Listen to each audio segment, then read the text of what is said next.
Kamusta, aking mahal na kapatid na lalaki? Aking mahal na kapatid na babae, naway ang biyaya at kapayapaan ng ating Panginoong Hesus ay mapasa iyo ngayon at sa buong iyong tahanan. Amen. Ako si Pastor Antonio Junior at ngayon gusto kong ibahagi ang isang napakalakas na bagay na inihayag ng Diyos sa aking puso.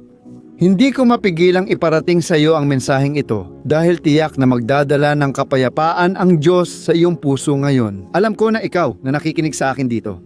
Madalas kang nawawalan ng tulog, paikot-ikot ka sa kama.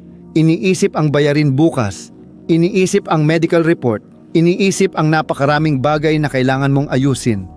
Napakaraming hindi pa tapos na gawain. At marami sa mga problemang ito, sa mga alalahanin na ito, ay hindi naman talaga mangyayari sa buhay mo. Kahit ganoon, hindi mo pa rin magawa gaya ng sabi ko, paikot-ikot ka pa rin sa kama. At ngayon, tatanungin kita, yung insomnia mo, yung pag-aalala mo, nakakatulong ba yan para maresolba ang problema mo? O baka naman pinipigilan mo lang ang gustong gawin ng Diyos sa buhay mo? Sinisira mo lang ang plano ng Diyos para sa iyo. Kaya gusto kong pag-usapan mismo yan ngayon dahil habang nagmumuni-muni ako dito, binubuklat ang mga pahina ng Biblia, nagdarasal, humihingi ng salita, malinaw na ipinakita sa akin ng Espiritu Santo ang pag-aalalang ito. Mga kapatid, ang sarap makita ang pag-aalaga ng Diyos, di ba? Sabi ni Apostol Pedro, ipagkatiwala sa Diyos lahat ng alalahanin dahil siya'y nagmamalasakit sa inyo. Totoong nagmamalasakit ang Diyos sa atin, mga kapatid. Maging totoo tayo. Dumadaan tayo at ang buong bansa sa mga pagsubok at kahirapan. Alam ko na bilang negosyante, estudyante o nagtatrabaho, alam mo na ang mga diskarte para mabayaran ang iyong mga bayarin. Lahat tayo, mga kapatid, may kanya-kanya tayong mga hamon. Kaya hindi natin dapat ikumpara ang sarili natin sa ibang tao. Dahil bawat isa ay may sariling landas, bawat isa alam kung ilang leon ang kailangan nilang labanan araw-araw. Hindi ganoon, pero ang salita ng Diyos ay laging may sagot para sa ating puso. Dito sa channel ko, laging aral mula sa Biblia ang aking ibinabahagi. Walang silbi ang haka-haka. Sinisikap kong magbahagi ng aral mula sa Ebanghelyo nang hindi pinag-uusapan ang relihiyon o nagsasayang ng oras sa walang kabuluhang bagay o gumagawa ng kontrobersya. Gusto kong dalhin dito ang aral na magpapabago ng buhay mo. Pero bago ka magbago, dumaan muna sa akin ang salita. Tama? Dito, madalas akong kausapin ng Diyos. Nagpapasalamat ako sa Panginoon dahil dumadaloy ang buhay na tubig ng Espiritu Santo mula sa trono ng Diyos. Sa ministeryong ito, mga kapatid, mahigit 12 o 13 taon na akong narito. Nag-e-ebanghelyo at nagtuturo tungkol sa pag-ibig ng Diyos. Ang pag-ibig na ito ang nagbigay sa akin ng lakas ng loob at patuloy na nagbibigay lakas sa akin hanggang ngayon. Kapag nakikita ko ang awa ng Diyos kay Amado, minahal at mahal pa rin niya ako. Mga kapatid, nahihiya talaga ako. Seryoso, dahil alam kong hindi ko ito karapat-dapat. Marami na akong nagawang dahilan para sumuko ang Diyos, pero mahal pa rin niya ako. Ganon din ang nangyayari sa iyo at syempre, ang pagsunod ay nagdadala ng mga biyaya. At kapag ang Diyos ay humihiling sa iyo na isuko mo ang isang bagay, hindi niya sinisira ang kasiyahan mo kundi gusto niyang ibigay ang tunay na kasiyahan.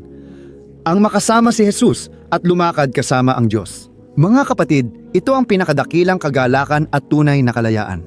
Akala ng iba sa labas, ganito tayo. Nako, pero si Pulano parang namamatay na kasi hindi umiinom, hindi naninigarilyo, hindi nakikipagtalik kanino man, nagdadasal lang, humihiling ng isang kasal. Hindi naiintindihan ng mga tao, mga kapatid. At hindi rin naman talaga nila maiintindihan dahil sabi sa Biblia, ang taong makamundo ay hindi nakakaunawa sa mga bagay ng Espiritu, sa mga espiritual na bagay.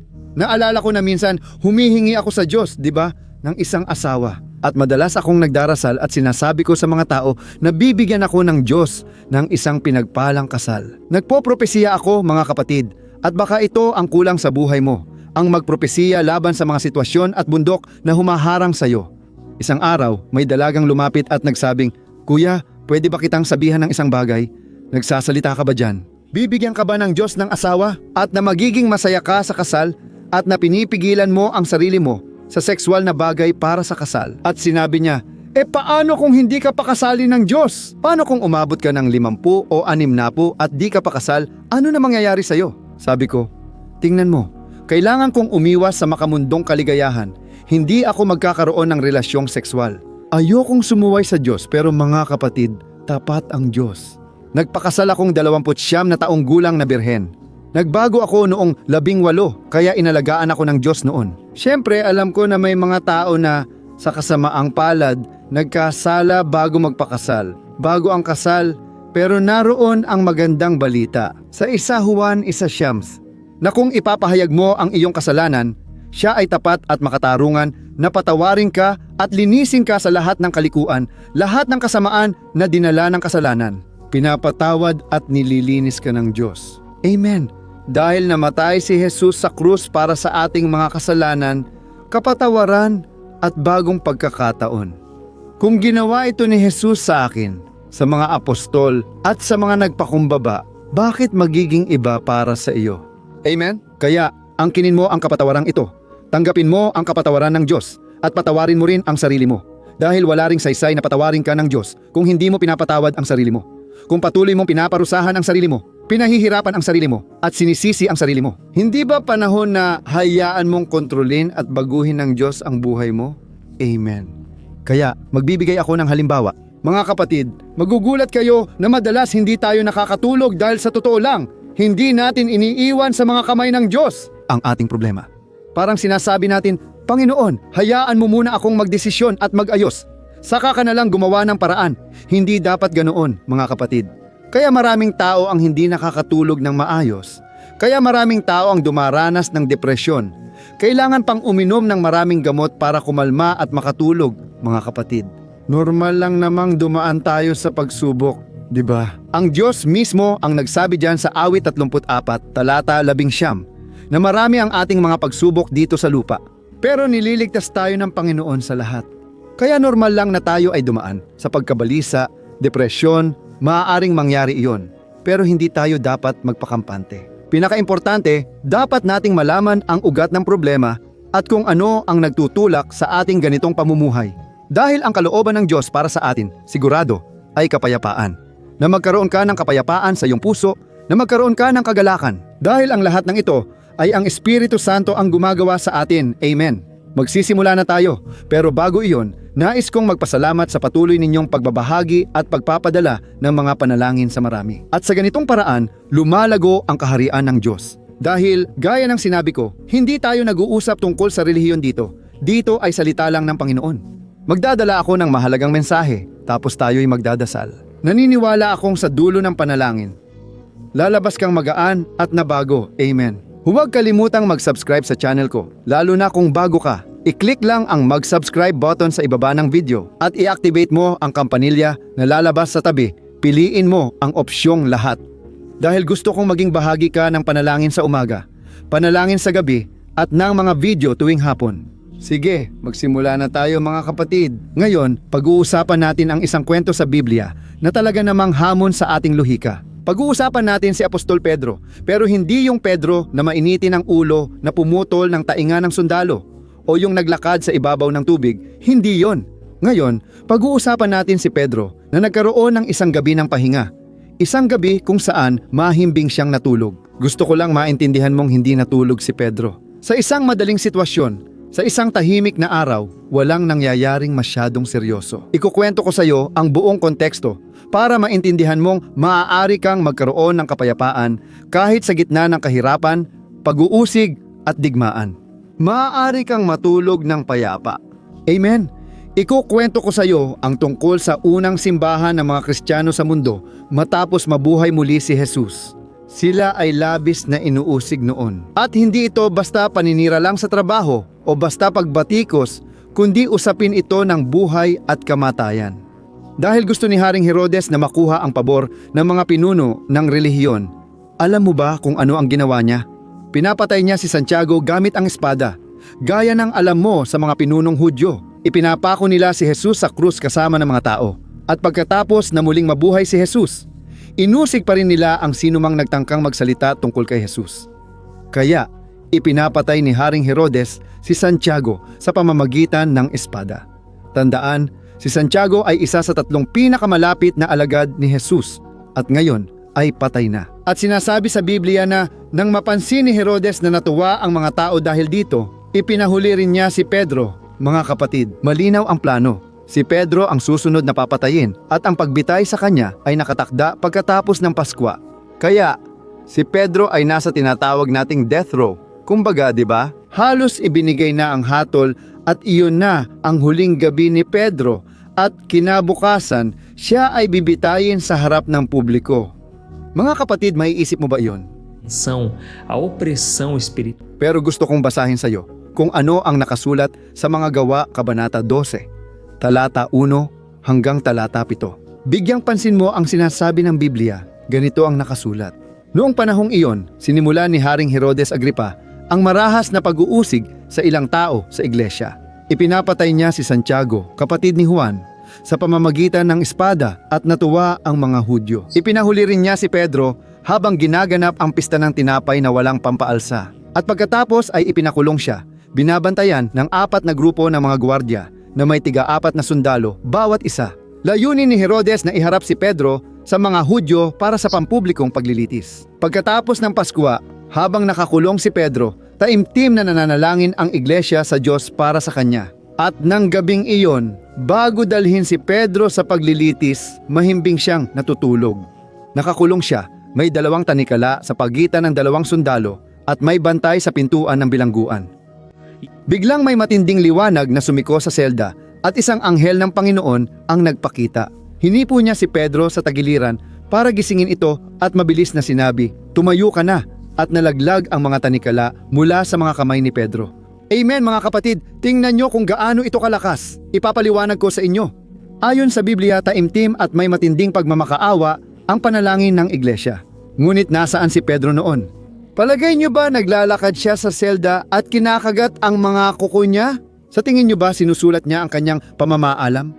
Hindi mga kapatid, sabi sa teksto, mahimbing siyang natutulog. Ngayon, isipin nyo ito kasama ko. Si Pedro ay nakakulong sa pagitan ng 2 sundalo, nakaposas, at kadalasan sa mga kulungang Romano, ang maposas sa isang gwardya ay napakasama na dahil kahit anong galaw ng gwardya, nahihila ang braso ng preso. Nasa gitna si Pedro ng 2 lalaki at may gwardya pa sa pintuan. Ibig sabihin, ang sitwasyon ay sobrang higpit ng seguridad, imposibleng makatakas, malamig ang paligid, madumi, at walang kahit anong pag-asa. Sabi ng Biblia, mahimbing ang tulog ni Pedro kaya kinatok siya ng anghel nang lumitaw ito. Sa orihinal, para bang malakas talaga ang pag-uga niya. Kasi si Pedro ay talagang mahimbing ang tulog. Ngayon, tatanungin kita, paano kaya nakakaya ng isang tao matulog sa bisperas ng sariling kamatayan? Napag-isipan mo ba yon? At siguro iniisip mo dyan, pastor, sa tingin ko kaya natulog si Pedro ay dahil sumuko na siya sa lahat. Sumuko na siya. Mga kapatid, magbabahagi ako ng revelasyon mula sa Diyos. Mabibigla ka at maiintindihan mo na. Sa totoo lang, hindi sumuko si Pedro, hindi siya bumitaw o sumuko kahit kailan. Sa totoo lang, malamang na naalala ni Pedro ang isang pag-uusap na naganap sa pagitan nila ni Jesus. Pagkatapos na, Cristo ressuscitou. É interessante porque ang pag-alala sa mga ginawa ng Diyos noon ay nagbibigay sa atin ng lakas at kumpiyansa. Amen. Nagkakaroon tayo ng karanasan at natututo tayong maniwala na pagkatapos ng mahirap na panahong ito, gaganda rin ang lahat. At sa kabaliktaran, kung hindi natin naaalala ang mga ipinangako na ng Diyos, nagkakaroon tayo ng puwang para sa kaaway. Ang kaaway ay nagdudulot ng takot, nawawala ang ating pananampalataya at pag-asa. At gusto kong basahin sa iyo ang isang pangako na ginawa ni Jesus kay Pedro, na nagpalakas ng loob niya noong sandaling iyon at nagbigay kay Pedro ng kapahingahan. Kahit sa harap ng mga tanikala, kahit sa gitna ng pag-uusig, tingnan mo ang Juan 21:18. Ganito ang sinabi ni Jesus kay Pedro pagkatapos niyang muling mabuhay. Ganito ang nakasulat, Pedro. Sinasabi ko sa iyo ang totoo. Noong ikaw ay bata pa, nagagawa mong gawin ang gusto mo. Ikaw ang nagbibihis at pumupunta ka kung saan mo gusto. Ngunit kapag ikaw ay tumanda na, iuunat mo ang iyong mga kamay at iba na ang magbibihis sa iyo at dadalhin ka nila kung saan ayaw mong pumunta. Amen mga kapatid, pakinggan ninyo ang luhika ng pananampalataya. Sinabi ni Pedro kay Jesus, kapag tumanda ka na, iuunat mo ang mga kamay mo. Iba ang magbibihis at dadalhin ka kung saan ayaw mo. Sa kulungang iyon, hindi pa panahon para matupad ang pangakong iyon, mga kapatid. Si Pedro ay nasa gitnang edad pa lang, kaya hindi pa siya matanda gaya ng sinabi ni Jesus. Naiintindihan mo. Iniisip ko si Pedro na nakahiga sa malamig na selda. Tinitingnan ang kanyang mga kadena at ang mga sundalo at iniisip ito. Ayos, gusto na akong patayin ni Herodes bukas. Sinabi ng Panginoong Hesus na mamamatay lang ako kapag matanda na ako. Ibig sabihin, hindi pa oras ko, hindi pa ako matanda. Dahil sa pangako ni Hesus, nawala ng bisa ang banta ni Herodes at alam ni Pedro na hindi pa siya mamamatay kinabukasan. Amen. Naaalala mo yung kasabihan na sinasabi ng lahat, di ba? Sa atin, kapag may pangako ang Diyos sa isang tao, hindi siya mamamatay hanggat di ito natutupad, di ba? Pero mga kapatid, makikita natin sa lumang tipan na may pangako ang Diyos sa Israel. At sinabi ng Diyos na may inihandang lupang pangako para sa kanila. Hindi ba totoo? Pero nakakatuwang isipin na ang buong henerasyong iyon ay namatay sa disyerto. Ipinapakita nito na hindi natupad ang pangako. Namatay sila, bakit? Dahil sa pagsuway, dahil naging masuwayin sila, hindi lang isang beses, kundi matigas ang ulo nila. Hindi sila nagtiwala, hindi naniwala na may magandang kinabukasan na inihanda ng Diyos, na may mas mabuting hinaharap para sa kanila. Kaya natutupad ang pangako ng Diyos kapag tayo ay nasa presensya ng Panginoon. Siyempre, ang Diyos ay makapangyarihan sa lahat. Kung nais ng Diyos na ibalik ang isang tao na nasa mundo ngayon na naliligaw, mga kapatid, Diyos ang Diyos, inililigtas niya ang sinumang gusto niya, kasama na doon. Sa tingin ko, pwede tayong magdasal mamaya para sa mga wala rito. Maraming tao ang nakikinig ng salita ngayon, pero sa kasamaang palad, naliligaw pa rin sa kasalanan at namumuhay malayo sa Diyos. Sana maalala ng mga tao ang mga pangako ng Panginoon. Dahil naniniwala ako, mga kapatid, na ngayong gabi, naalala ni Pedro na sinabi ni Jesus na mamamatay lang siya kapag siya ay matanda na, at hindi pa siya matanda noon. Marami pang nangyari pagkatapos noon. At si Pedro, kaya siya ay pinalaya mula sa kulungang iyon. Pinalaya siya ng anghel sa isang milagrosong paraan.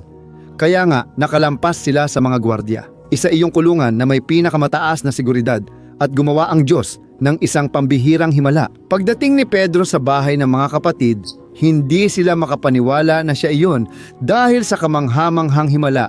Inakala pa nilang multo siya. Tingnan ninyo ito mga kapatid. Kaya napakahalaga na maniwala tayo hanggang sa huli, lalo na ang alalahanin natin ang lahat ng ipinangako sa atin ng Diyos. Aleluya! Kung ang problema ay nagpapawala ng tulog mo ngayon, babala na ito. Dahil sa isang banda, baka sinusubukan mong kontrolin ang iyong buhay. Baka sinusubukan mong lutasin ang lahat gamit ang sarili mong lakas. At dahil dito napapagod ka na, kaya ka nauubos. Pero ang mismong Panginoong Hesus ang nagsabi, lumapit kayo sa akin kayong lahat na napapagod at nabibigatan at bibigyan ko kayo ng kapahingahan para sa inyong buhay. Amen! Luwalhati sa Diyos. Isulat mo dito sa mga komento kung ang Espiritu Santo ng Diyos ay nangungusap sa iyong puso. Alam ko na marami sa inyo ay nasa gitna ng isang disyerto. O mga kapatid ko, ang puso ko ay naglalagablab. Magdadasal tayo maya-maya. Gusto ko talaga na bigyan ka ng Diyos ng ginhawa, palakasin ka ng Diyos, at hikayatin kang magpatuloy sa paglakad.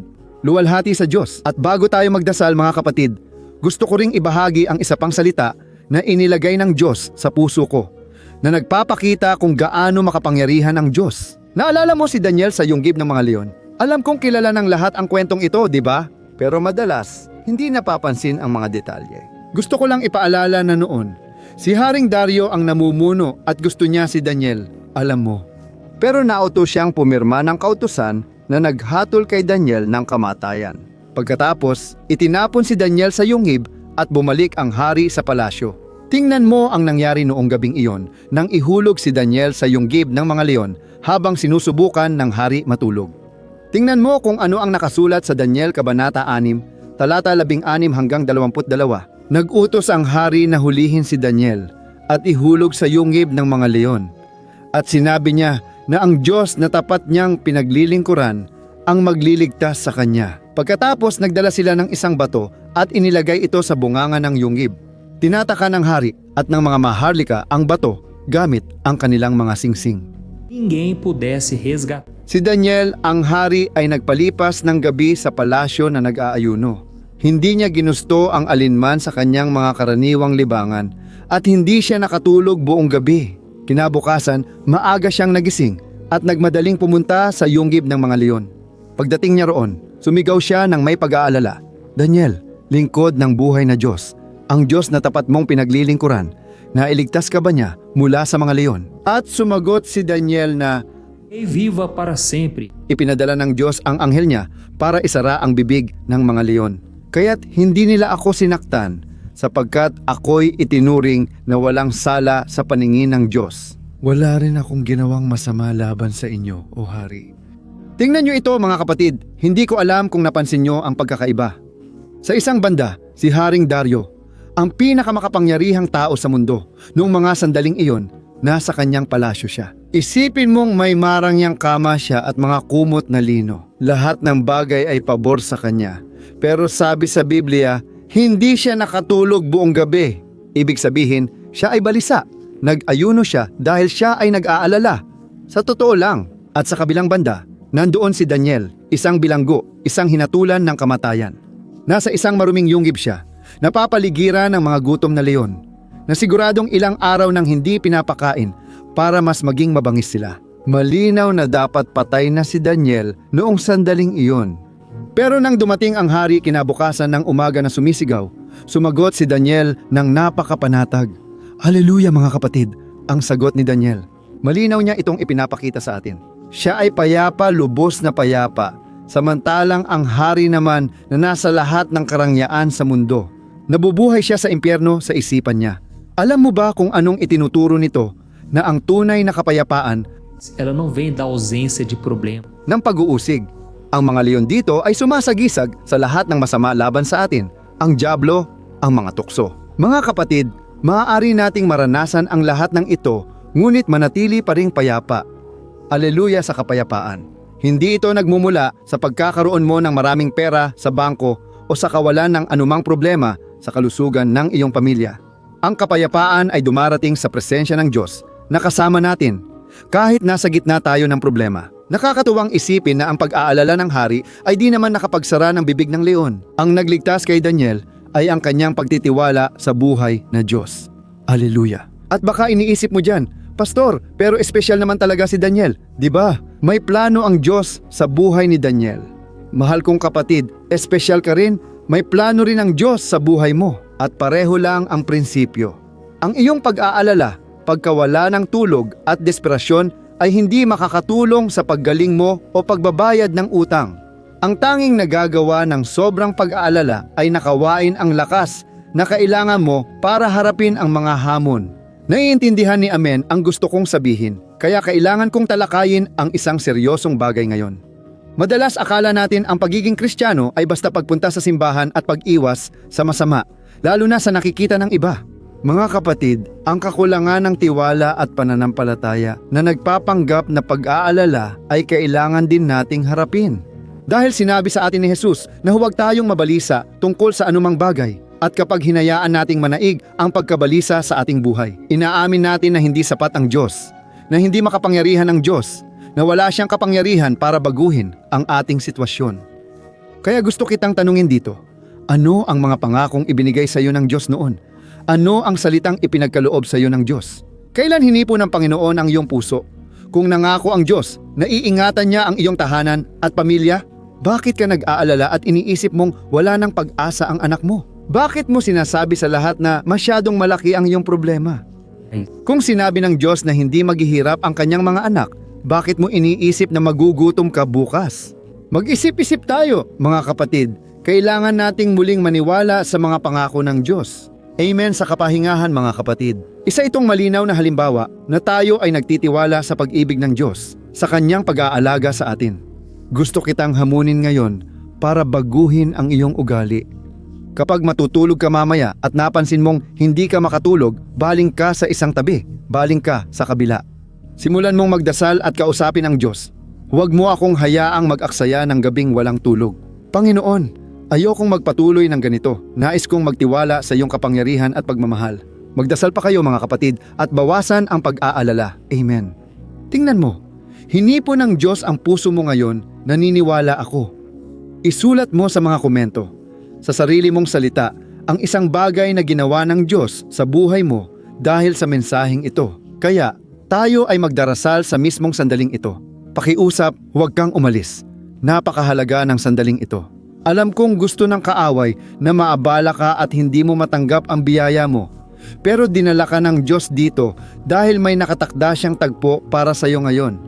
Amen. Kaya ipikit ang mga mata mo. Tayo'y mananalangin at sa dulo ng panalangin, ang tanging hinihiling ko lang ay ibahagi mo ito para mas maraming tao ang mapagpala at pagkatapos ay magpapasalamat sila sa iyo. Dahil ang salitang ito ay may kapangyarihang magbago ng mga buhay. Aleluya! Tayo'y manalangin. Panginoon kong Diyos at aking Ama, nais naming magpasalamat sa iyo, Ama, dahil ngayong araw ay nangusap ka sa amin. Salamat sa iyong salita. Salamat sa iyong walang hanggang pag-ibig. Salamat sa iyong mga kababalaghan, Ama. Napakaraming himala, napakaraming pagliligtas. Tanging pasasalamat lang ang maiaalay namin sa iyo. Ilang beses na nating naisip na sumuko, ngunit naniwala ka pa rin sa amin. Ikaw ay tapat, Ama. Kahit na tayo ay nasa yunggib ng mga leon, kahit na tayo ay napapaligiran ng mga kaaway, inililigtas mo kami, Panginoon. Inaalagaan mo kami. Aleluya, Ama. Inilalapit ko ngayon ang buhay ng bawat kapatid na nakikinig. Alam ko na marami ang nakakaranas ng mga gabi ng takot, ng pangamba, takot at pag-aalala. O Panginoon, alam ninyo kung ano ang pinagdadaanan ng bawat isa, Ama. Marami ang pinahihirapan ng mga kaisipan ng pagkatalo, ng kamatayan, ng sakuna. Ama, inihaharap ko ngayon, Panginoon, ang buhay ng bawat isa. Alam ko na may mga tao dito na nasa gitna ng isang espiritual na labanan. Napakatindi ng kanilang pakikibaka, Ama. Iniisip niya na hindi niya kaya. At madalas ay dahil nagkaroon sila ng puwang, madalas ay dahil nakapasok ang kasalanan at ngayon ay wala na silang proteksyon. Ngunit sa sandaling ito, hinihingi namin ang iyong kapatawaran, Panginoon. Bilang simbahan, hinihiling namin sa iyo, patawarin mo kami, Panginoon, sa aming mga kasalanan. Ayaw naming mamuhay sa pagsuway. Ayaw naming bigyan ng puwang ang kaaway. Ama, tulungan mo kaming mamuhay ng banal sa mundong ito kahit mahirap. Ama ko, sinabi mo na huwag mag-alala sa bukas dahil may sarili ng pagsubok ang bawat araw. Ngunit hindi namin ito laging nagagawa. Panginoon Ama, ilan kaya ang nakikinig sa akin ngayon? Lulubog na sila sa mga problema dahil inalis nila ang kanilang paningin kay Jesus at nagsimulang mag-focus sa mga problema at mga sitwasyon, Panginoon. Alam ko rin na sinasamantala ng kaaway ang ating pagkabalisa. Kaya ngayon, pinalalayas ko ang lahat ng puwersa ng kasamaan na nagpapahina sa iyong bayan. Panginoon, alisin mo na ngayon sa pangalan ni Jesus ang isip na hindi mapakali, ang pusong laging kabado. Idinedeklara ko ang humupa ka, tumahimik ka. Ipinapahayag ko ang kapayapaan ni Kristo na higit pa sa lahat ng pangunawa sa isipan na ito. Ngayon, o aking Ama, tulungan mo kami, Ama, na maalala namin ang lahat ng ipinangako mo na sa amin. O banal na Espiritu, ipaalala mo sa amin ang mga pangako ng Panginoong Hesus. Ipinangako ng Panginoon na sasamahan niya kami hanggang wakas. At siya ang aming pastol na hindi kami pababayaan. Diyos, naway ito ang magsilbing unan namin ngayong gabi. Naway makatulog tayong mahimbing, tulad ng mga matuwid at may tiwala. Alam naming habang nakapikit kami, ang iyong anghel ay kumikilos para sa amin. Nagsisira ng tanikala, nagbubukas ng pintuang bakal at pinapatahimik ang leon. Ama, ako'y nananalangin ngayon para sa kalayaan ng aming damdamin. Ilang sugat, Ama, ang naidulot ng pagtataksil, ng pag-abandona, ng Palavra dura que foi lançada. linisin mo ang kaluluwa ng taong ito. Panginoon, maawa ka, Diyos ko. Ang hirap mabuhay na may ganitong mga sugat sa puso. Ama, Jesus, alisin mo gamit ang iyong kamay, Panginoon. Kapatid, ilagay mo ang iyong kamay sa dibdib at hilingin kay Jesus na alisin ang sugat. Ngayon, aalisin niya na. Naniniwala ako na ang Panginoon ay nagmamalasakit sa iyong buhay. Palalayain ka niya sa lahat ng bisyo. O Jesus, alam ko na may mga taong alipin ng kasalanan at di kayang palayain ang sarili. Panginoon, naway lahat ng tanikala ng kasalanan ay mabuwag at bumagsak sa lupa. Ngayon, sa ngalan ni Jesus, palakasin mo, Panginoon, ang iyong mga anak. Itong mga taong bumabalik sa iyong bisig, Panginoon, ilan sa kanila ang nalayo at kami nananalangin para sa kanila. Jesus, ibalik mo sila, Panginoon. Ang babaeng ito, ang lalaking ito, na nasa prostitusyon, paglalasing, pornografiya, pangangalunya, napakaraming kasalanan. Ama, sa kasinungalingan, pagnanakaw. Ama, maawa ka sa iyong bayan. Panginoon, ipaalala mo sa mga taong ito, Ama, ang mga bagay na nagbibigay sa kanila ng pag-asa. Alam namin, Ama, kung gaano kahirap bumalik sa iyong mga landas. Kailangang mapagtagumpayan ng marami ang kayabangan at bitawan ang pagkakasala para makabalik sa iyo, Panginoon. Ngunit naniniwala ako na binibisita mo ang mga taong ito ngayon, Ama, at hinihiling ko sa iyo, Panginoon, na ang iyong biyaya ay umabot sa kanila at sa bawat isa sa amin. O mahal kong kapatid, kung nais mong ialay ang buhay mo kay Jesus at alam mong kailangan mo siya at di mo na kayang mag-isa, kaya nais kitang anyayahan na ulitin ang mga salitang sasabihin ko rito. Ngunit gawin mo lang ito ng tapat. May pananampalataya, gawin mo ito mula sa iyong puso. Amen, sabihin mo, O Panginoong Jesus, iniaalay ko ang buhay ko sa iyo. Patawarin mo ako sa aking mga kasalanan. Baguhin at iligtas mo ako. Hindi ko na kaya mag-isa ang bigat na ito, Panginoon. At naniniwala ako na namatay ka sa krus sa aking lugar dahil sa aking mga kasalanan at tinatanggap ko ang iyong kapatawaran sa pamamagitan ng pananampalataya. Isama mo ang pangalan ko sa aklat ng buhay. Jesus, ilayo mo ako, Panginoon, sa buhay na malayo sa iyo. Tulungan mo akong magpatuloy hanggang sa wakas. Gusto kong makasama ka hanggang sa katapusan ng mga panahon. Amen, o aking Diyos. Inilalagay ko sa iyong harapan, Ama, ang buhay ng kapatid na ito, na lalaki at babae. Ngayon, kabilang na sila sa iyong pamilya, Panginoon. Naway kanilang talikuran ang mga kalayawan ng laman. Naway makakuha sila ng Biblia at simulang isabuhay ito. Naway maglagay ka, Panginoon, ng mga lalaki at babae ng Diyos sa landas ng taong ito.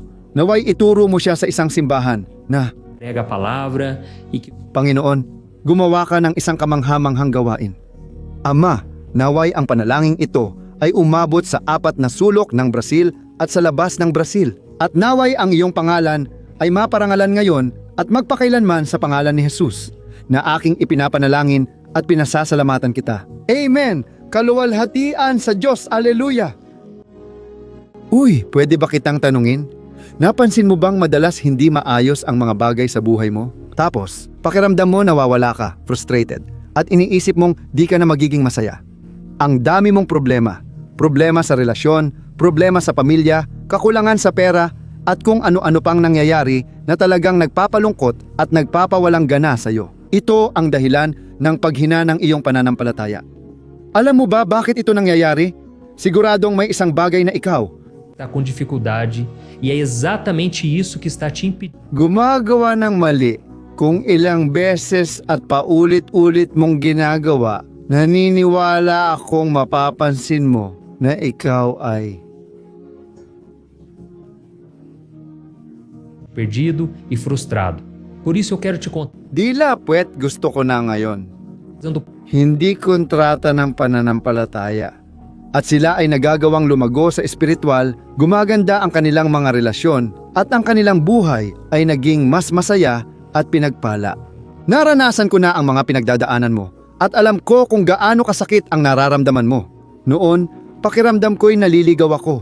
Alam kong kailangan kong magdasal at magbasa ng Biblia, pero hindi ko magawa, at doon pakiramdam ko ay lubos akong nabigo. Pagkatapos ng matagal na laban, natuklasan ko kung paano lumago sa paglalakbay ko kasama ang Diyos.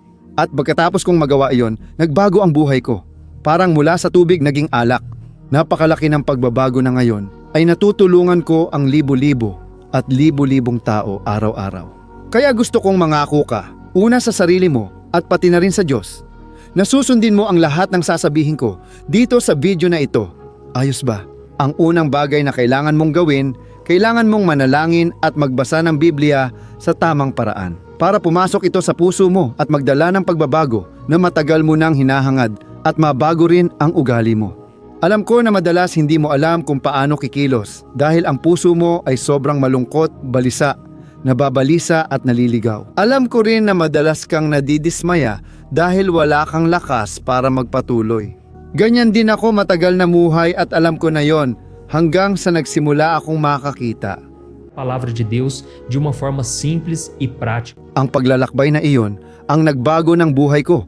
Kaya ngayon ay tumutulong ako sa libu-libong tao makahanap ng kapayapaan, pagkakaisa at direksyon. Mga kapatid, hindi ko kayang sarilinin lang ito. Hindi ko maitago ang kaalamang ito. Kaya sumulat ako ng 3 aklat bilang pundasyon para matutunan mo ang praktikal na paraan ng paghahanap sa Diyos at makita ang resulta sa buhay mo. Ang unang aklat, ang sandali. Kasama ang Diyos ay nagpapalakas ng espiritu at magpaparamdam ng matinding pagnanais hanapin ang Diyos. Sa aklat na ito, madali mong mauunawaan ang salita at mapapalakas ang iyong pananampalataya sa Kanya. Magbabasa ka ng isang mensahe para sa bawat araw ng taon. Tandaan na ang lahat ng mensaheng ito ay hinati-hati ayon sa mga paksa para direkta kang makapunta sa salitang kailangan mo talaga. Ang pangalawang aklat ay buhay ng panalangin. Binabago ng aklat na ito ang iyong nararamdaman. Ginagaling ang emosyon at nagbibigay ng direksyon sa buhay. Mapapansin mo na mas magaan ang iyong araw-araw dahil ang panalangin ay nagpapakalma ng ating puso, nagpapagaan ng ating kaluluwa. Amen. At dito rin makakahanap ka ng panalangin para sa bawat araw at lahat ng ito ay nakaayos din ayon sa tema. Halimbawa, may panalangin para sa pagkabalisa, panalangin para sa depresyon, panalangin para sa pag-aalala at damdamin ng pagkakasala. Ikaw na ang magdedesisyon ngayon. Lahat ng panalangin ito ay magpapalakas sa iyo sa paglalakbay mo kasama ang Diyos. At sa huli, narito ang aklat na minuto ng kapayapaan. Ito ang aklat na magbabago ng iyong mga ugali at gagabay sa iyo para hindi ka na muling makaramdam ng pagkaligaw. Sige, ang aklat na minuto ng kapayapaan. Mayroon itong mga madaling at mabilis na gawain para maisagawa mo agad sa araw-araw mong buhay. Sabi sa Biblia, ang pananampalataya na walang gawa ay patay. Amen. Gusto ko kayong lahat magkaroon ng access sa pagkaing espiritual araw-araw. Inilalagay ko ang 3 librong ito sa digital na format para magkaroon ka ng access kahit saan ka man naroroon gamit ang iyong cellphone o computer. At lahat ito, mga kapatid, ay presyong abot kaya. At makakatulong ka rin para mas marami pang tao ang maabot ng ating ministeryo gamit ang mensahe ng Ebanghelyo. Kaya puntahan mo lang ang www.tuldok Jornada da Pananampalataya tuldok.com/BR na lumalabas dito mismo sa screen. O kaya naman, i-click mo ngayon ang link na nandito mismo sa ibaba ng video sa description. Sige, napakabilis lang, ligtas ito at matatanggap mo agad-agad ang 3 kong digital na libro sa iyong email. Para masimulan mo na ang iyong pagbabago ngayon din. Ayos ba? I-click ang link sa ibaba ng video. Naway pagpalain ka ng Diyos. Mahigpit na yakap.